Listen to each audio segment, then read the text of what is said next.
and welcome to another episode of Lights Out. I'm so glad you're joining me to have a seat at your virtual campfire. I'm your hostess with the mostest ghosties, Sylvia Shults. Some people get creeped out by cemeteries, and that's okay. They can be creepy places. And when a cemetery is out in the middle of nowhere, the creep factor can go right off the charts. But what if a cemetery has a spooky reputation because it is actually haunted? Let's explore one of these little out-of-the-way graveyards. Are you ready? Then let's go. Lights out. If you drive out into the country outside Pekin following Manitou Blacktop, you'll come to Manitou. If you go farther than that, you'll reach Forest City. Follow the road just a bit farther and you will find Zion Cemetery. This graveyard is quite small, nestled into a clearing in a wooded area, off to the right of the highway. Zion Church once stood next to the cemetery, but it burned down in the mid-1950s. There are several whispered stories about this graveyard. It's said that when you first enter, you'll instantly feel a cold breeze. The cemetery is said to be haunted by the spirits of those unfortunate souls who perished in the church fire. Although, truth be told, there are no records of any fatalities from the fire. If you visit the cemetery after dark, you may hear the muted giggles of little girls at play in the woods surrounding the cemetery's iron gates. But the most chilling of the stories about Zion Cemetery is this. At the back of the burying ground is a gravestone that sits next to a large, spooky tree. A former preacher of the Zion Church is buried there. If you knock 3 times on the trunk of the tree, the noise will reverberate down through the roots into his casket. And from his resting place, the preacher will let out an ear-piercing shriek at having his eternal rest disturbed. It was a hot day in July when I first went to see Zion Cemetery for myself. The directions I had were a bit dodgy. One of the right turns was missing, and there wasn't a sign where there should have been. But after a bit of casting around and backtracking, I did find it. I left the motorcycle parked close to the road and walked up the hill to the cemetery. Looking down as I walked, I could see a stampede of small critter tracks in the loose soil, which around here is more sand than good black Illinois dirt. The dirt was so loose and powdery I couldn't tell if the tracks belonged to a dog or a deer, but there were lots of them. I could just imagine how hard it would be to dig a straight-sided grave in this yielding soil. The white iron gates of the cemetery swung open with absolutely no sound at all. The only sounds I heard were the singing of the birds in the woods all around the graveyards and the crunch of my boots on the dry gorse underfoot. I had unzipped my motorcycle jacket before my trudge up the hill. As I stepped through the gates, I did feel a cool breeze, but I expect that was due to the wind at the top of the hill reaching fingers inside my open jacket to chill me. It felt good, actually. The thermometer that day was somewhere north of 80 degrees, and I don't care if you're wearing a mesh jacket on a motorcycle. In that kind of weather, you're going to be hot, and you're going to sweat. I picked up an empty Camel cigarette packet lying on the ground, intending to dispose of it later. I have a thing about litter, especially in a cemetery. But as I looked around, I realized with a sense of cautious hope that that was the only bit of garbage lying around. I walked further in, and in the middle of the cemetery was a wire mesh garbage can nearly full of beer bottles and soda cans. I could tell 2 things right away. First, people weren't shy about coming to the cemetery to hang out. Second, they were respectful enough to clean up after themselves. I dropped the cigarette packet in the garbage can with a satisfied grin. I wandered around the graveyard for a while, watching and listening. I didn't see anything out of the ordinary. The place just had the quiet, slightly melancholy vibe I usually associate with graveyards that aren't in very much use anymore. Many of the names, and even the inscriptions, were in German. I found several gravestones near big trees, but none of them seemed to belong to a man of the cloth. I suppose I could have knocked on the trees one by one and listened for the screams, but I didn't feel like being that disrespectful in search of a restless ghost. That story happened a couple of years ago, and I took that account from the pages of my book, Ghosts of the Illinois River. But that was not my only visit to this little cemetery. I went out there again around Thanksgiving. My Aunt Michelle, another avid ghost seeker, lives out that way, so I used my holiday visit as an excuse to poke around the cemetery some more.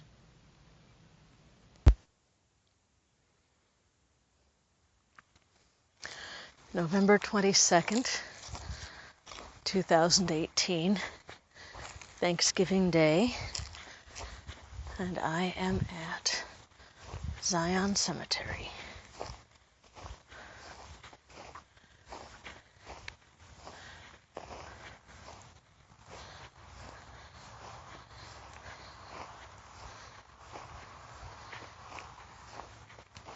It's a beautiful sunny day, full moon tonight, so I'm going to see if anyone is going to talk to me.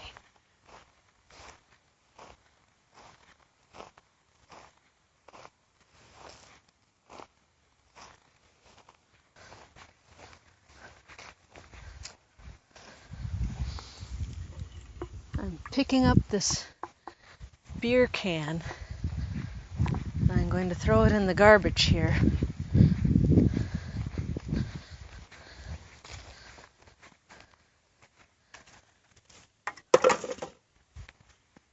There you go.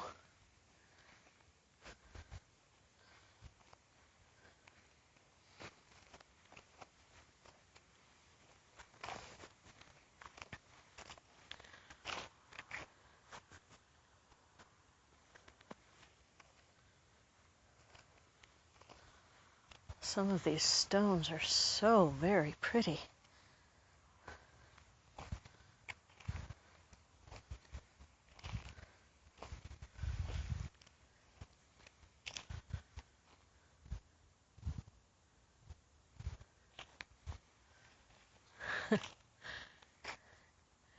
Just got a bit skunked. Saw movement over by one of those tombstones and it turned out to be an American flag waving gently in the breeze.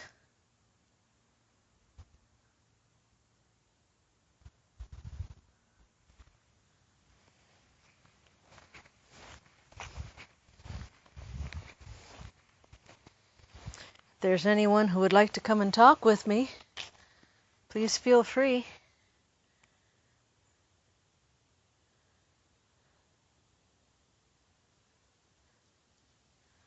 That's why I'm here, is to listen.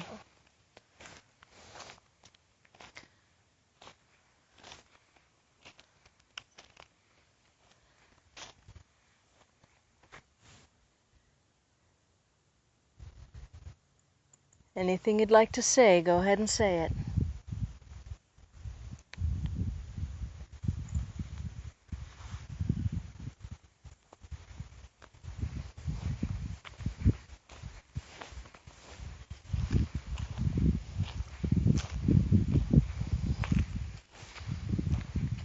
On November 20th, 1822, we're just past your birthday, John.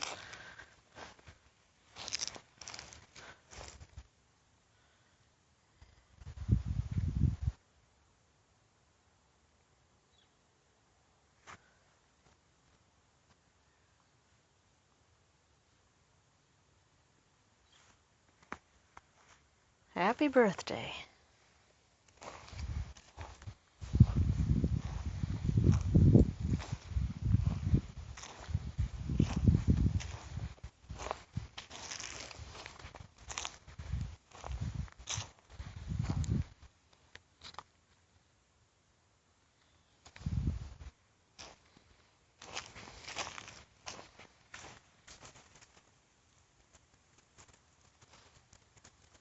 And that was a squirrel jumping down off of a tree.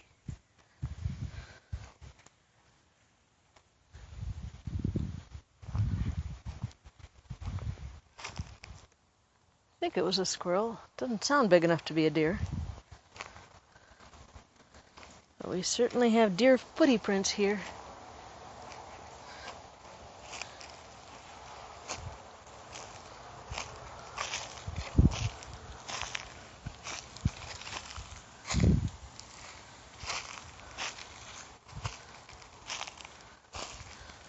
Wonder if there's anybody buried way back here.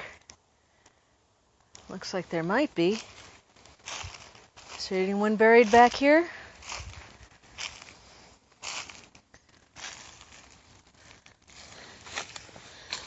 See a stone way back here.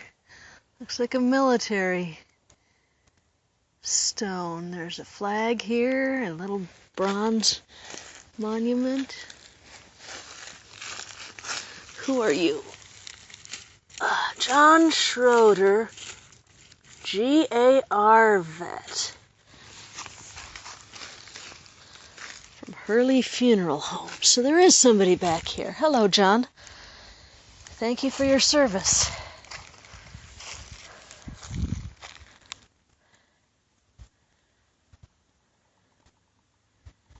You don't have any dates on your marker. When were you born?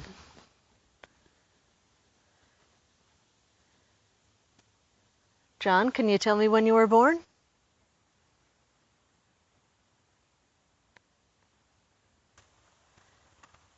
Grand Army of the Republic. That was Civil War, wasn't it? Did you fight in the Civil War?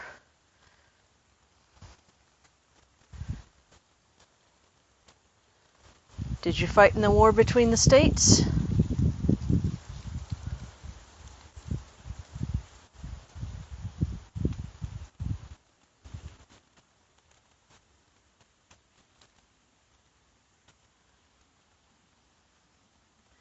Did you survive the war? Did you come home to your family?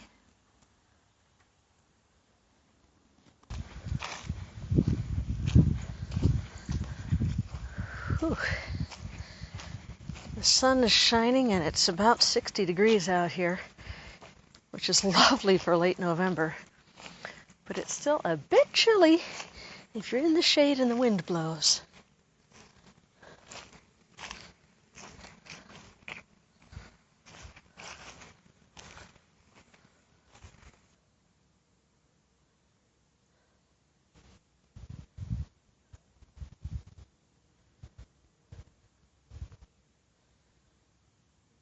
Okay, here we have John Gumble, 1836 to 1913, and Leah, his wife, 1840 to 1921.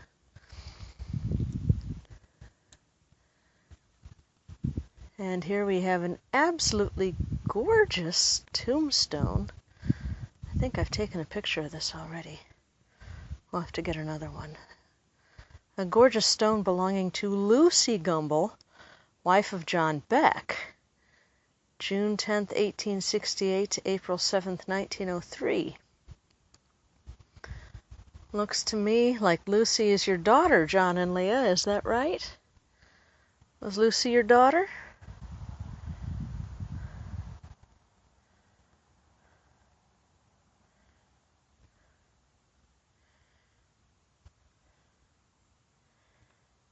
She's got an awfully pretty stone. My goodness.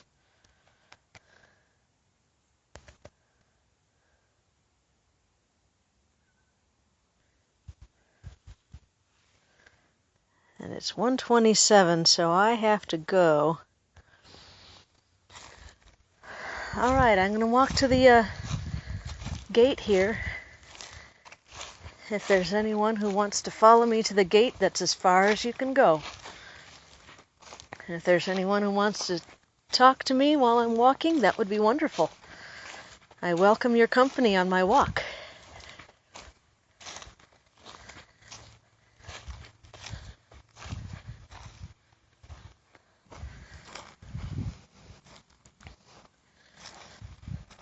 Got Readinger here Otto and E. Matilda. Otto lived from October 4th, 1869 to September 20th, 1944. It's about 75 years. And Matilda died young, his wife, December 9th, 1870 to April 9th, 1919. So only about 49 when she passed away. Oh, 48, okay.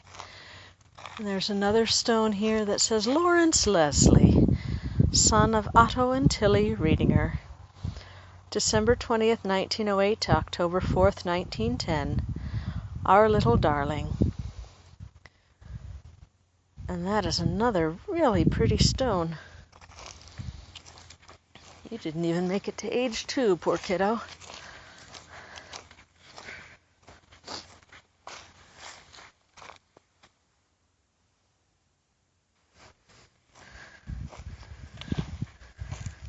Lawrence, it's Thanksgiving today. You ready to eat some turkey? Ready to have some good food?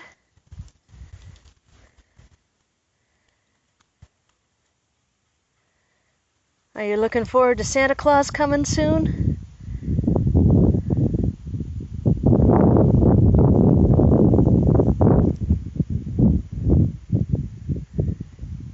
Be a good boy and Santa Claus will come to visit.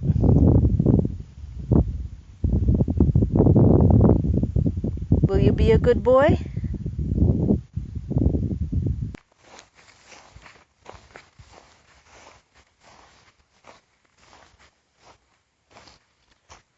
I've stopped at the Schroen plot.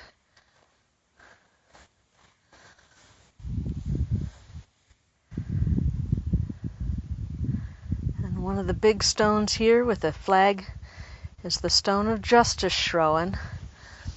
May 31st, 1837 to October 1st, 1924. Looks like you were a Civil War veteran, too.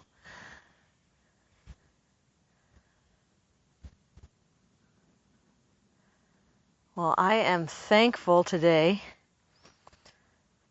that you fought in the war and helped keep the Union together. Thank you so much for your service.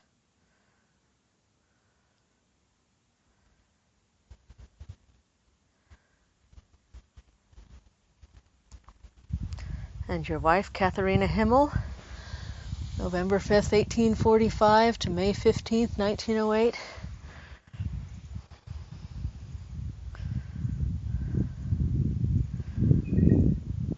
Were you married when Justice went off to war? Or did you meet and marry after the war?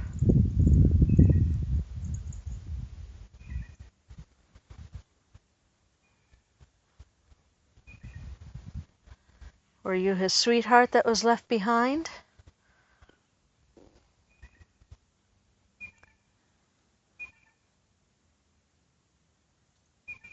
Did you meet and marry after the war?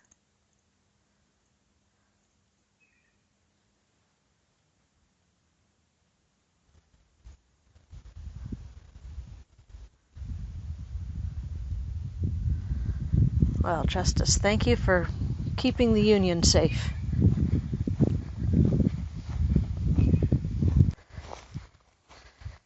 Does anyone want to say anything else?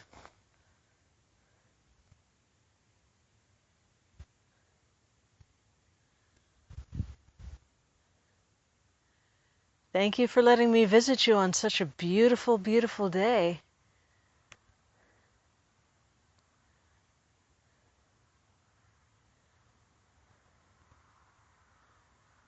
Sleep well.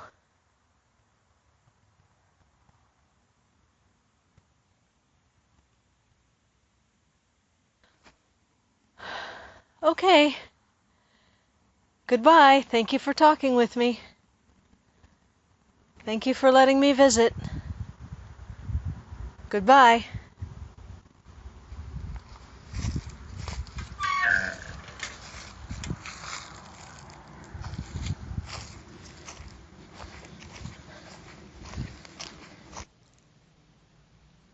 Zion Cemetery actually has a bit of a reputation as a good place to do some paranormal investigation.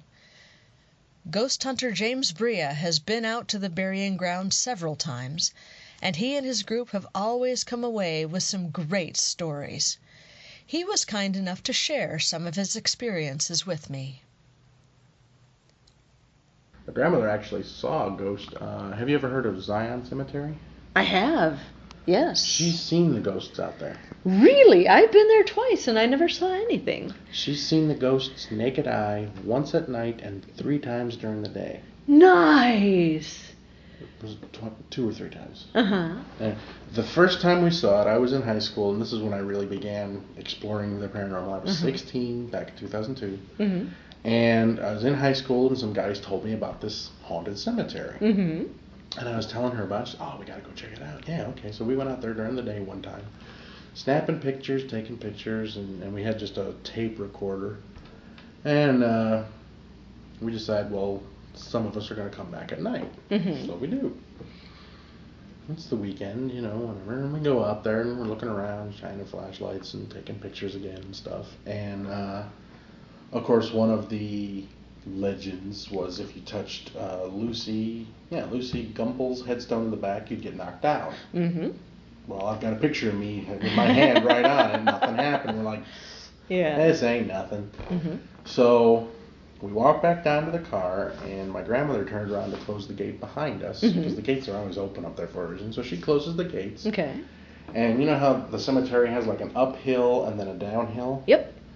She said she saw a person kind of hunched over, like their silhouette, dart across the cemetery. And she goes, hey, one of your buddies is here to spook us. I think they're too late. So I went and I talked to the guys who I talked to, and they're like, oh man, we were here and there. And I was like,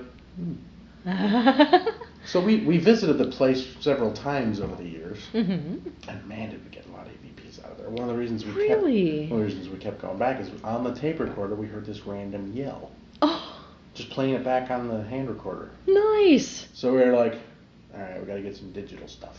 So we got digital voice recorders. I got a digital camera because we were using film at the time. Mm-hmm. And kept going back out there. And man, we have gotten at least 50 EVPs out of there. Sweet. And when our very first visit, we took a picture of this one tall obelisk, John Henry Bishop, and it has the urn on top. Well, it's a 100-year-old stone, and the urn had fallen off. And my grandmother got this EVP. I wish I had. I should have brought it. She had wandered. We knew the cemetery. It was a small cemetery, and we would often wander off alone. We were in shouting distance, On the recording, the original recording, you hear her say John Henry Bishop, because she's at the stone looking at, and that's when we heard something on the recording. And then you hear her say Catherine, his wife, and she probably is reading the dates again or something. Sure. And we hear something else on the recording. And we're sitting there, and it was like me, my grandmother, my aunt, laptop. Uh-huh. So I backed it up, isolated where I heard the 2 noises, and amplified them. And I looked like Ray Stantz from the Ghostbusters. This is great! And they look horrified. Because it plays out John Henry Bishop, and a man's voice says, I'm John Henry. Catherine, his wife, and the man's voice comes back, will you fix my urn?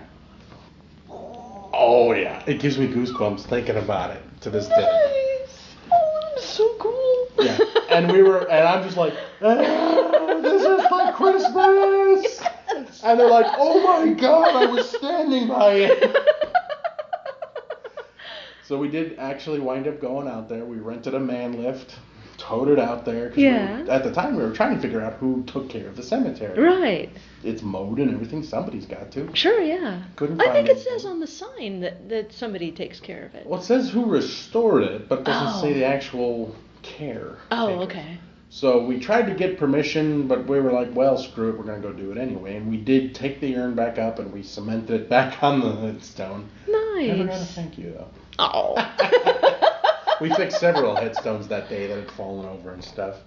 Cool. In broad daylight, we got a lot of them, or in the afternoon, we got a lot of them. And Okay. some said welcome, some said get out. Ooh. One, you hear, my grandmother always got the EVPs. Okay. God, she got the EVPs, man. It'll always be her. She goes, I think they know I'm going to join them soon.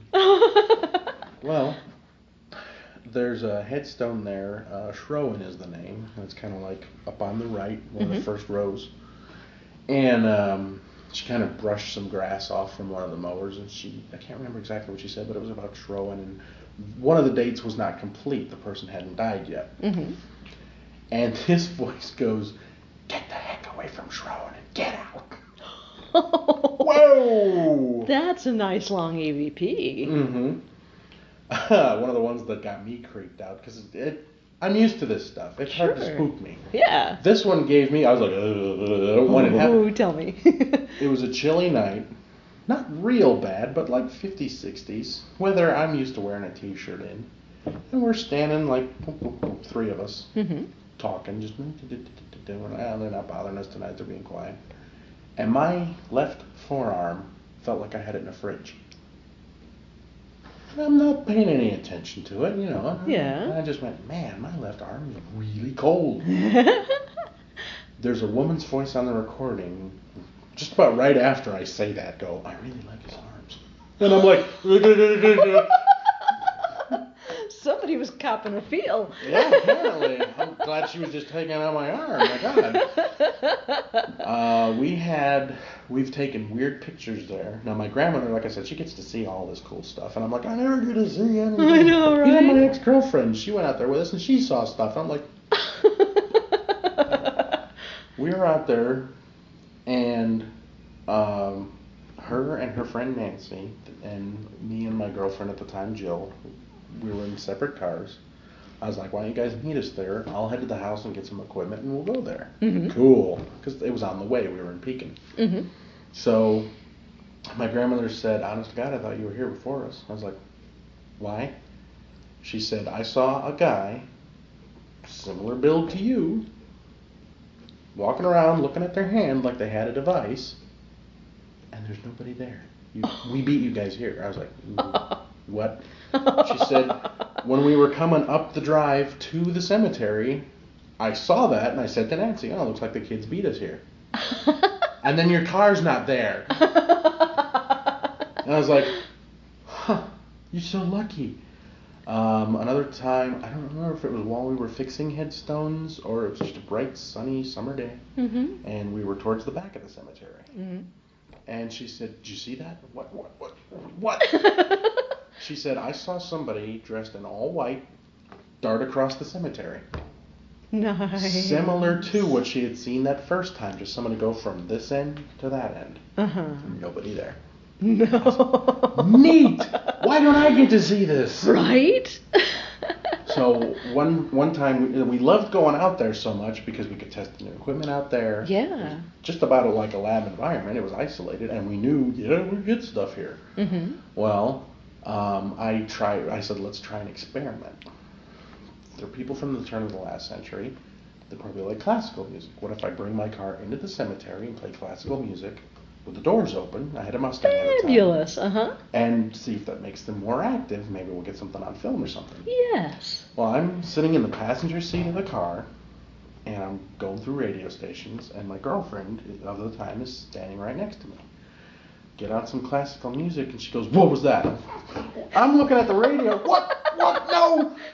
She said it looked like, mostly like legs run just off the nose of the car. And I'm like, oh, I missed it.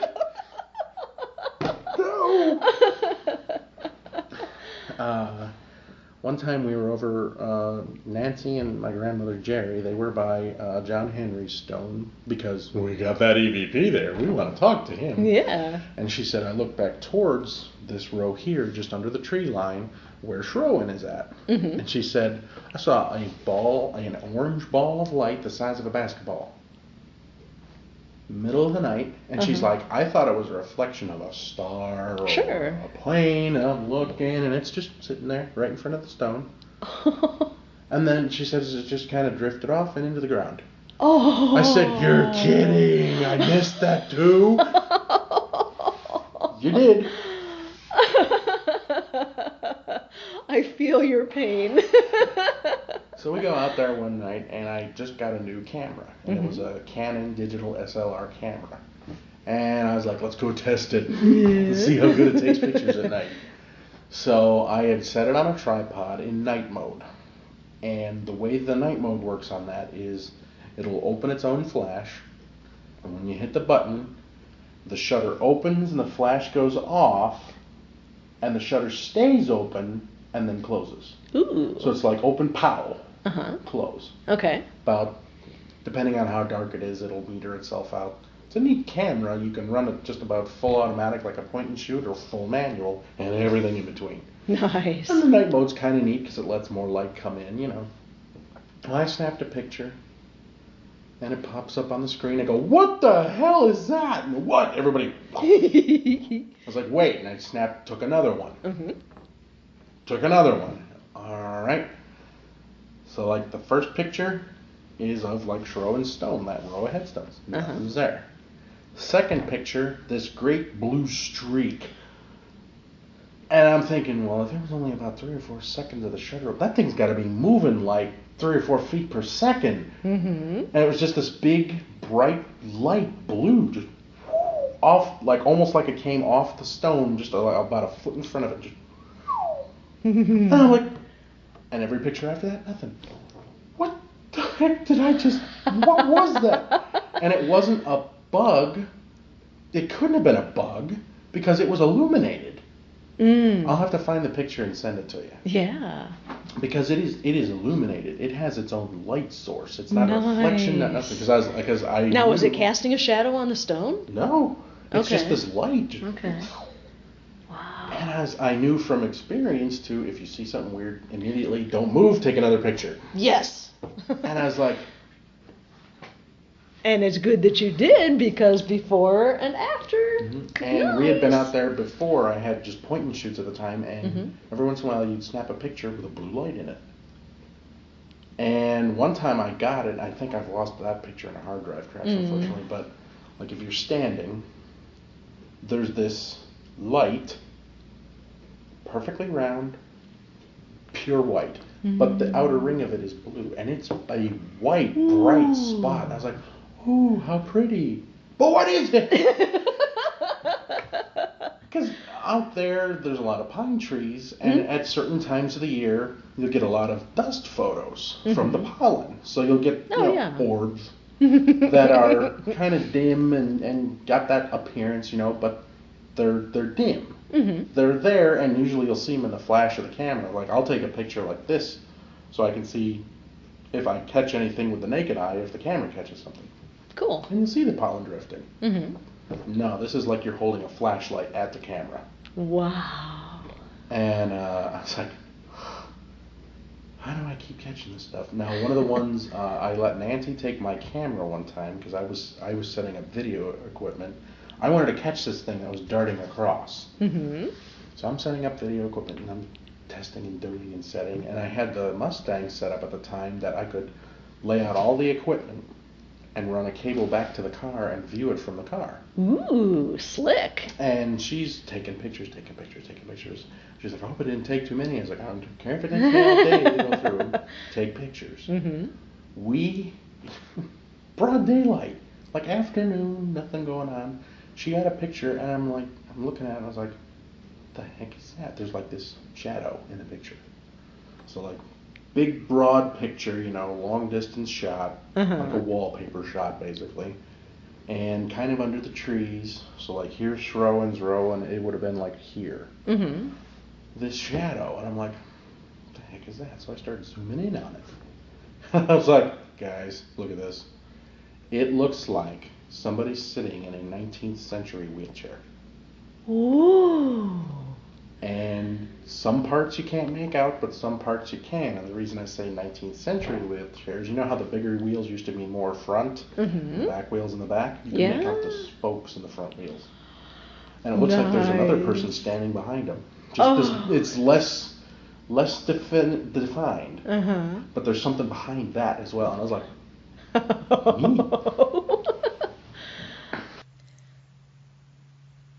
So there you have it, a haunted, spooky cemetery out in the middle of the Illinois cornfields with a few good creepy stories. I hope you enjoyed James's tales. And for more ghost stories of rural Illinois, please check out Ghosts of the Illinois River, available on Amazon in both print and electronic versions. In the next episode, we'll travel up north to the tiny town of Volo, Illinois, home to a massive antique mall. And like all good repositories of old stuff, the Volo Antique Mall is haunted to the rafters. I hope you'll join me as I poke through the maze of old furniture and glassware and pictures and tea kettles and lunchboxes and magazines and come along with me to go antique sailing the next time we go lights out.